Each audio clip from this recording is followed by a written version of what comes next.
1194-ben a franciaországi Chartres városa kigyulladt. A város nagy része leégett. Azt hitték, a katedrális is elveszett. De amikor a füst 3 nappal később eloszlott, a lakók valami olyasmit találtak, ami örökre megváltoztatta a középkori építészet menetét. A bent őrzött szent ereje, egy darab szövet, amelyről azt mondták, hogy Szűz Máriáé volt, égési nyomok nélkül túlélte a tüzet, a középkori krónikások pedig egyöntetű reakciót jegyeztek fel. Jel volt ez, nem csak vallási, hanem egy megbízatás. Építsetek valami olyat, ami méltó ahhoz, amit megőriztek. Ami ezután következett, az egy olyan építmény felhúzása volt, amelyet sok mai építész még mindig nem tud teljesen megmagyarázni. Egy olyan precízen tervezett épület, hogy a modern akusztikai kutatók évtizedeket töltöttek azzal, hogy megértsék, miért vált ki az emberekből ilyen érzéseket, nem spirituális, hanem fiziológiai értelemben. És a válasznak, amikor végre rátaláltunk, szinte semmi köze nem volt a valláshoz. Egy másik ajtón keresztül jutottam el ide, mint a legtöbb kutató. Egy barátnőm akusztikus, aki azt tanulmányozza, hogyan hat a hang az emberi testre.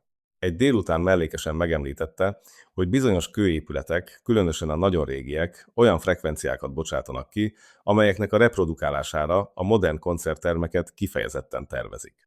Olyan tartományba eső frekvenciákat, amelyek mérhetően befolyásolják a pulzust, a légzést és az agyhullámok mintázatát. Megkérdeztem tőle, mely épületekről van szó, ő pedig 4 nevezett meg. 3 közülük gótikus katedrális volt, a 4. pedig egy neolitikus kőkör Skóciában. A következő 8 hónapot azzal töltöttem, hogy megértsem, mi köti össze őket. Amit találtam, az nem miszticizmus volt, hanem mérnöki tudomány. És amint megértettem a mérnöki hátteret, megértettem azt is, miért hagyta ki ezt teljesen a nekem mesélt történet. A katedrális szó a latin katedra szóból származik, ami széket vagy trónuszt jelent, pontosabban a püspöki széket. A hivatalos történelem azt mondja, hogy a katedrálisokat a vallási áhítat kifejezéseként, istentiszteleti helyként, a hit emlékműveként építették. És mindezek voltak is, de voltak valami olyasmik is, amiket a hivatalos történelem szinte soha nem említ. Kórházak voltak, nem metaforikus, hanem fizikai értelemben, közvetlenül és dokumentáltan. Maga a szó is tartalmaz egy nyomot, amely mellett a legtöbb ember észrevétlenül elmegy. A latin kat, gyök a görög katerine szóból származik, ami tisztítást vagy megtisztítást jelent. Ugyanaz a gyök, amelyből a katarsis szavunk is ered. Az érzelmi megtisztulás, amelyet Arisztotelész írt le a színházi tragédiák megtekintésekor. Az ókori világ nem választotta szét ezeket a fogalmakat úgy, ahogy mi tesszük. A test és az elme megtisztítását ugyanazon folyamatnak tekintették, amelyet ugyanazokkal az eszközökkel értek el. Európa nagy gótikus katedrálisait, Reims, Chartres, Köln, Canterbury, Salisbury nem csak a hit alapozta meg, hanem céhek építették őket. Az őket építő céhek pedig nem egyszerűen kőfaragók voltak, akik egy püspök utasításait követték, hanem olyan szervezetek, amelyek a modern korban már csak részben fennmaradt tudás birtokában voltak. Tudás a geometriáról, az akusztikáról, a fény viselkedéséről a színes üvegen keresztül, és arról, hogyan képesek ezek az elemek kombinálva mérhető hatást gyakorolni az emberi idegrendszerre. Azokat a kőfaragókat, akik ezeket a szerkezeteket építették, szabadkőműveseknek nevezték, azért, mert freestone-nal, szabadkővel dolgoztak, egy finom szemcséjű mészkővel vagy homokkővel, amely bármely irányban vágható volt, ellentétben az egyszerűbb épületekhez használt durva kővel. De a szabadság ebben a névben mást is jelentett. Városok és országok között mozogtak, magukkal víve technikai tudásukat, nem függve egyetlen hűbérúrtól vagy püspöktől sem. A középkori Európa kézműves céhei olyan tudásátadási rendszerben működtek, amelynek nem volt párja előtte vagy utána. 7 éves inaskodás, szigorú szabványok arra vonatkozóan, hogy mit lehet építeni és mennyit lehet érte kérni, egy olyan technikai tudásanyag, amely közvetlenül emberről emberre, generációról generációra öröklődött, és amelyet soha nem írtak le teljesen. Ez az, amit az akusztikai kutatók fedeztek fel, amikor elkezdték ezeket az épületeket megfelelően tanulmányozni, és itt óvatos akarok lenni, mert ez az a pont, ahol a hivatalos történet és a fizikai bizonyítékok nehezen figyelmen kívül hagyható módon ágaznak el. A Chartresi katedrális belsejében a zengési idő az az idő, amely alatt a hang 60 decibellel csökken a forrás megszűnése után, körülbelül 5 másodperc.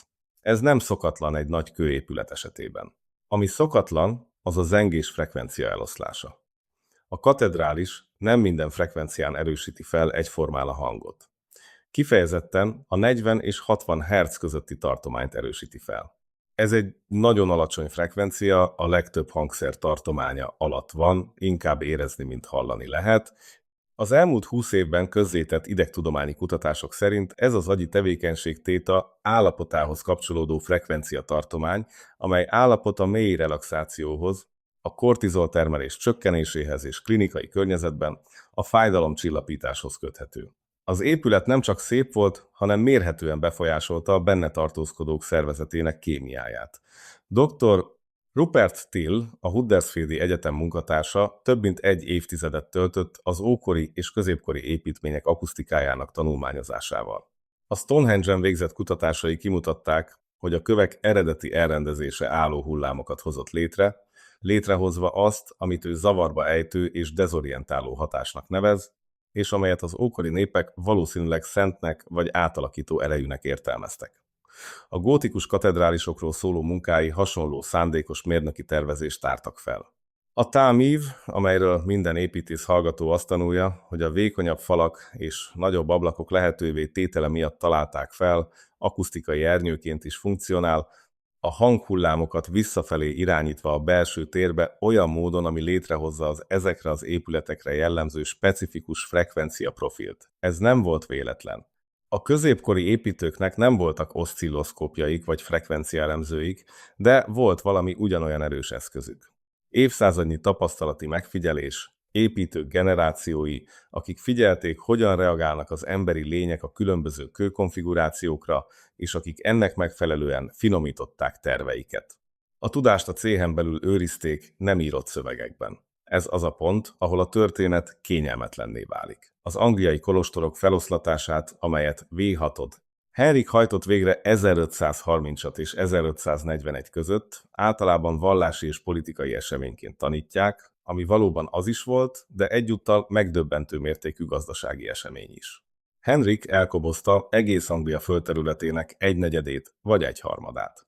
Nem csak a kolostorokat oszlatta fel, hanem a teljes infrastruktúrát, amely támogatta őket. A kézműves céheket, az ispotályokat, a menhelyeket, a betegek és szegények gondozási rendszereit, amelyek évszázadokon át folyamatosan működtek. Iamon Duffy történész az angol reformációról szóló kimerítő tanulmányában dokumentálta, mi tűnt el valójában.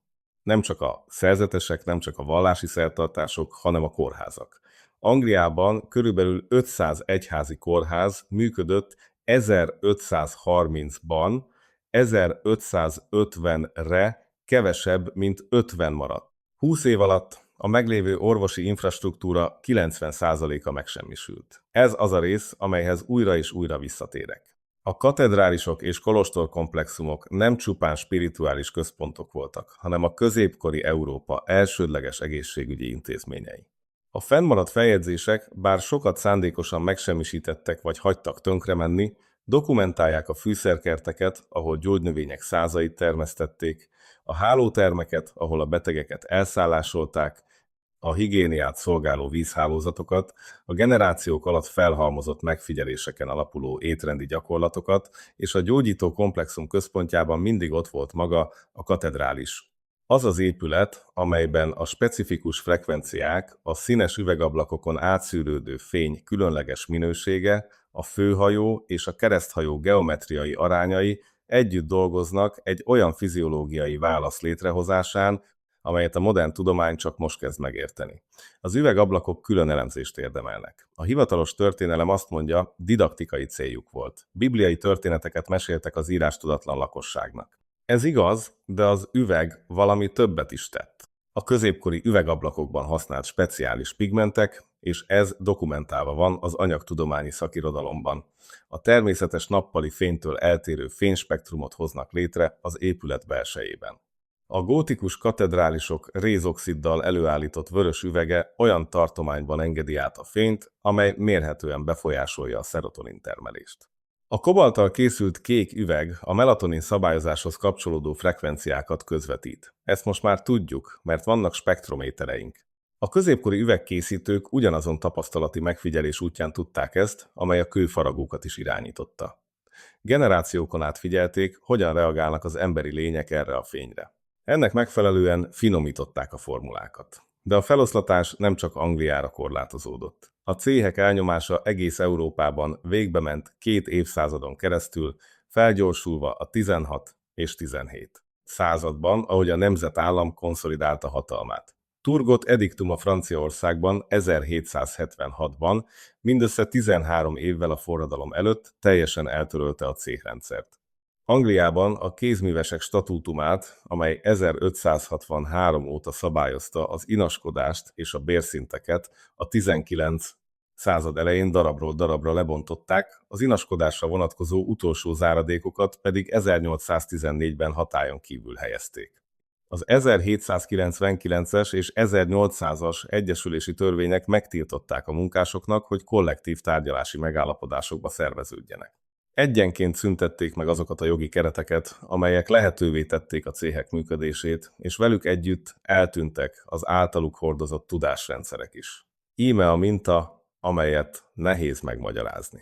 A céhek elnyomása és az ipari bérmunka felemelkedése egy időben történt a katedrálisok céljának átalakulásával. Maguk az épületek nem változtak, de a funkciójuk igen. A kolostori kórházak eltűntek. A kézműves céhek, amelyek értették az akusztikai és optikai mérnöki tudományt, eltűntek. Ami maradt, az az épület váza volt, amelyet egy tisztán vallási intézmény szolgálatába állítottak.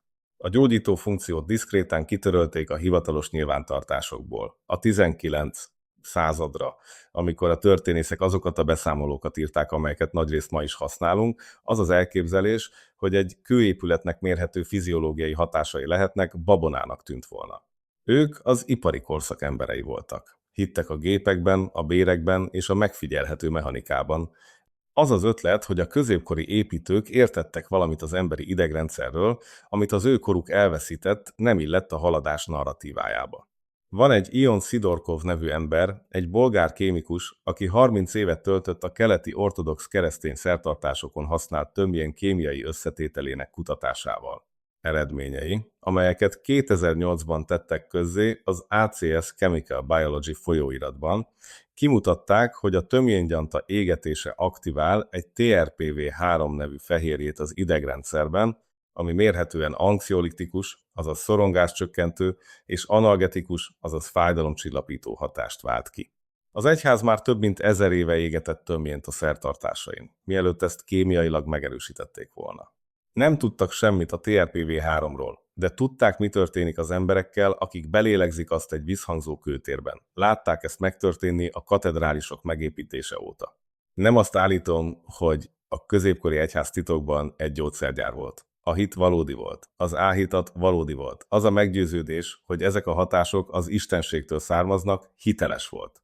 Amit állítok, az az, hogy a hatások szintén valódiak voltak, és hogy azok az emberek, akik ezeket a struktúrákat tervezték és építették, tapasztalati úton, generációról generációra megértették ezeket a hatásokat, és szándékosan beletervezték őket. És ez a megértés, a cég gyakorlati és átadható tudása arról, hogyan lép interakcióba a kő, az üveg, a hang és a kémia, az emberi test mérhető változásainak előidézése érdekében elveszett. Nem fokozatosan, nem elhanyagolás miatt, hanem jogi, gazdasági és politikai aktusok konkrét sorozatán keresztül, amely 2 évszázadon át tartott, jótadik, Henrik kolostor feloszlatásaitól kezdve a kézműves céhek egész Európára kiterjedő elnyomásáig. A kérdés, amit nem tudok megállni, hogy ne tegyek fel magamnak, az, hogy vajon mindez véletlen volt-e. Ez volt a szabadalmi rendszer egyik első megnyilvánulása. Egy olyan jogi keret, amely a tudást közösségi, céhes erőforrásból magántulajdonná alakította át. Az angliai monopóliumokról szóló 1624-es statútumot általában a szellemi tulajdonjog mérföldköveként írják le. Más szögből nézve ez volt annak a jogi apparátusnak a kezdete is, amely lehetetlenné tette a céhek korábbi működési módját, ahol a tudást kollektíven birtokolták, inaskodás útján adták tovább, és megtagadták annak felfedését bárki számára a szervezeten kívül.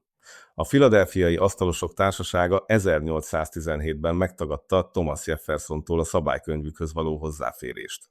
Addigra ez a megtagadás már majdnem nosztalgikus volt. A körülöttük épülő jogi világ szisztematikusan felszámolta azokat a feltételeket, amelyek lehetővé tették azt a kollektív tudást. Azokra az emberekre gondolok, akik Chartres-t építették, 26 év alatt emeltek egy olyan szerkezetet, amely 8 évszázadon át fennmaradt. A főhajó 36 méter magas. A falak szinte teljesen üvegből vannak, kőbordák és támívek tartják őket, amelyek modern megerősítés nélkül ma is működnek. Az épület túlélte a két világháborút, számos forradalmat és a francia időjárás évszázadait. Amikor modern mérnökök tanulmányozták, a falazatban olyan tűréshatárokat találtak, amelyek a 20 századi építkezésekkel vetekedtek. Az építőknek nem voltak számítógépeik, sem lézeres szintezőik, a céhen keresztül áthagyományozott geometriájuk volt. Évszázadok alatt felhalmozott gyakorlati tudás, és valami olyat építettek, ami mérhetően megváltoztatta minden belépő emberi test állapotát a hangon, a fényen, a kémián és olyan arányokon keresztül, amelyeket az idegrendszer akkor is rögzít, ha a tudatos elme nem. Elveszítettük a képességünket, hogy azt építsük, amit ők, nem azért, mert hiányoznak az eszközeink, hiszen olyan eszközeink vannak, amilyeneket ők el sem tudtak képzelni, hanem azért vesztettük el, mert felszámoltuk azt a tudásrendszert, amely ezt lehetővé tette.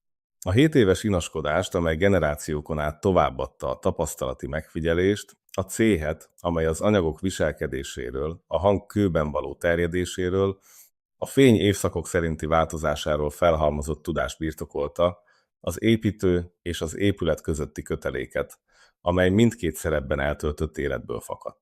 Amikor a célrendszert eltörölték és bérmunkával, szabadalmakkal és gyári típusú termelési modellel helyettesítették, valami olyasmi veszett el, amit nem pótoltak.